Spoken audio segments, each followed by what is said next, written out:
দর্শক, আওয়ামী লীগ সরকারের ৩ মেয়াদের যিনি স্পিকার, সর্বশেষ নির্বাচনে মাত্র তো কয়েক মাস দায়িত্ব পালন করেছেন, শিরীন শারমিন চৌধুরীর কথা বলছি। তাকে যে গ্রেপ্তার করা হয়েছিল, এবার আওয়ামী লীগের জন্য ভালো খবর এবং দেশের রাজনৈতিক অঙ্গনের আবহাওয়ার জন্য একটা ভালো খবর যে আদালতে সরকার কোনো ধরনের হস্তক্ষেপ করেনি বলেই আদালত স্বাধীনভাবে শিরীন শারমিন চৌধুরীর আজকে জামিন দিয়েছেন। যে মামলাতে তাকে গ্রেপ্তার করা হয়েছিল সেই মামলাতে তাকে জামিন দেয়া হয়েছে। এই ঘটনাটা যখন দুপুরে ঘটল তখন এটা নিয়ে বেশ চাঞ্চল্যের সৃষ্টি হতে শুরু করেছে এবং এখন চুলচেরা বিশ্লেষণ হবে সেটা হচ্ছে শিরীন শারমিন চৌধুরীর এই জামিনের পেছনে আন্তর্জাতিক প্রভাব রয়েছে কি না। খুব সম্প্রতি ভারতে আমাদের পররাষ্ট্রমন্ত্রী সফর করলেন, সেখান থেকেও কোনো চাপ ছিল কি না সেগুলো আলোচনা করে বোঝার চেষ্টা করব। শিরীন শারমিন চৌধুরী কবে মুক্তি পাচ্ছেন, জেল থেকে মুক্ত হচ্ছেন, এবং আমরা কদিন আগেই যে ভবিষ্যৎবাণীটা করেছিলাম যে শিরীন শারমিন চৌধুরী আওয়ামী লীগের বিকল্প নেতৃত্বে যাচ্ছেন বোধহয়, সেটাই কি সত্যি হতে যাচ্ছে কিনা সেটা আলোচনা করে দেখব এই ভিডিওতে। থাকবেন পলিটিক্স টিভির নিয়মিত আয়োজনে।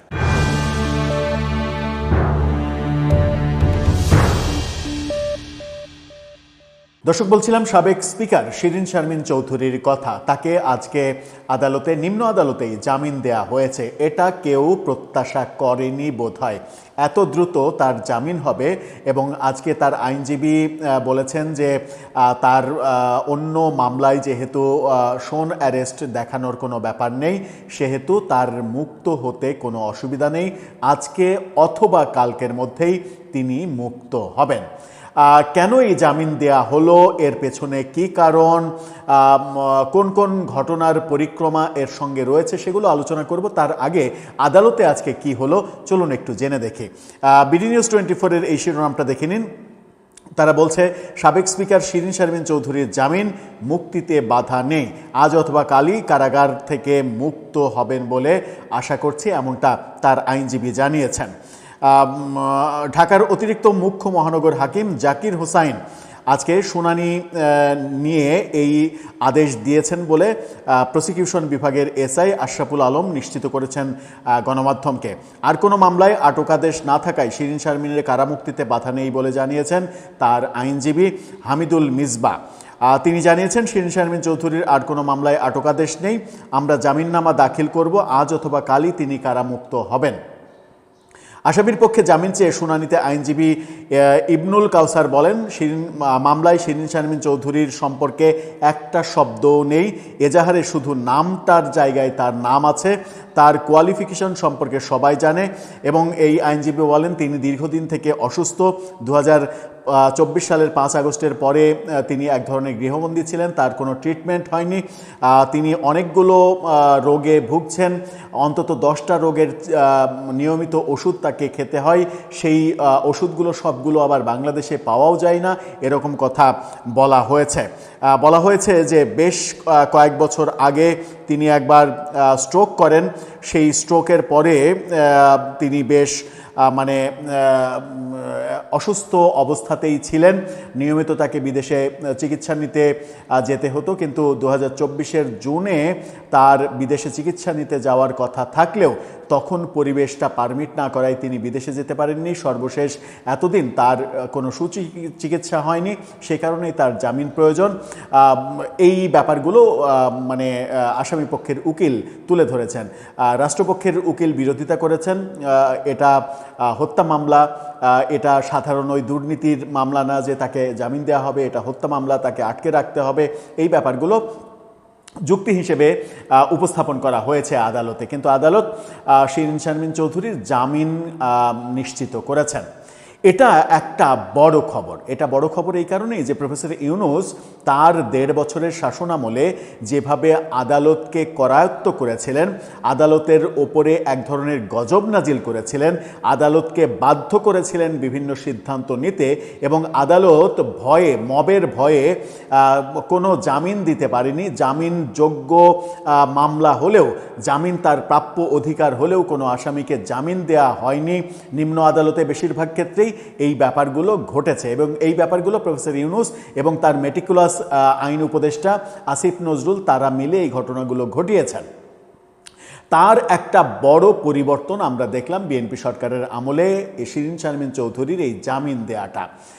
যখন তাকে গ্রেপ্তার করা হয় তারপরই একটা ভিডিওতে আমরা আলোচনা করেছিলাম যে খুব শীঘ্রই হয়তো তার জামিন হবে, এবং তিনি হয়তো আওয়ামী লীগের মানে ভারপ্রাপ্ত কোনো দায়িত্ব পেতে যাচ্ছেন, এবং তার নেতৃত্বেই আওয়ামী লীগ কার্যক্রম শুরু করতে পারে, আওয়ামী লীগের রাজনীতি শুরু হতে পারে। শেখ হাসিনার ফেরার বাস্তবতা যেহেতু নেই, সেহেতু বিকল্প নেতৃত্ব এবং বিশ্বাসযোগ্যতার জায়গা থেকে তিনি মানে শেখ হাসিনার কাছে সাবির হোসেন চৌধুরী কিংবা অন্যান্যদের চাইতে বেশি বিশ্বাসযোগ্য এরকমটাই মনে হয়েছে। কারণ তাকে যেভাবে অল্প বয়সে সংসদের স্পিকারের মতো এত বড় একটা জায়গায় পরপর ৩ বার তাকে দেয়া হয়েছে, এবং শেষবার তো মনে হচ্ছিল যে তাকে রাষ্ট্রপতিই করা হবে, কিন্তু কোথা থেকে শাহাবুদ্দিন চুপ্পুকে নিয়ে এসে রাষ্ট্রপতি করা হলো সেইটা ভেস্তে গিয়েছিল। কিন্তু পরবর্তীতে আওয়ামী লীগ ক্ষমতা দীর্ঘায়িত করতে পারলে যে শিরীন শারমিন চৌধুরীই পরবর্তীতে রাষ্ট্রপতি হতেন, এটা একেবারে দিনের আলোর মতো সত্য। সুতরাং সেরকম আস্থা, শেখ হাসিনার আস্থা তার উপরে হয়তো রয়েছে, এরকম পর্যালোচনা করেই আমরা বলেছিলাম যে আওয়ামী লীগের পরবর্তী নেতৃত্ব হয়তো শিরীন শারমিন চৌধুরীর ওপরেই পড়তে যাচ্ছে। সেখানে একটা অনুষঙ্গ আমরা যোগ করেছিলাম, সেটা হচ্ছে যে ভারতের এক ধরনের চাপ রয়েছে। সম্প্রতি আমাদের পররাষ্ট্রমন্ত্রী ভারত সফর করেছেন। 3 দিনের ভারত সফর শেষে 9 তারিখে একই বিমানে এস জয়শঙ্করের সঙ্গে তিনি মরিশাসে গেছেন। তার এই সফর যে খুব একটা ফলপ্রসূ হয়নি, সেটা ভারতীয় গণমাধ্যম এনডিটিভির সঙ্গে তার যে সাক্ষাৎকার, সেই সাক্ষাৎকার নিয়ে একদিন আগে আমরা আলোচনা করেছিলাম। সেখানে তিনি বলেছেন তড়িঘড়ি নয়, ধৈর্য ধরতে হবে দুই দেশের সম্পর্ক উন্নয়নের ক্ষেত্রে।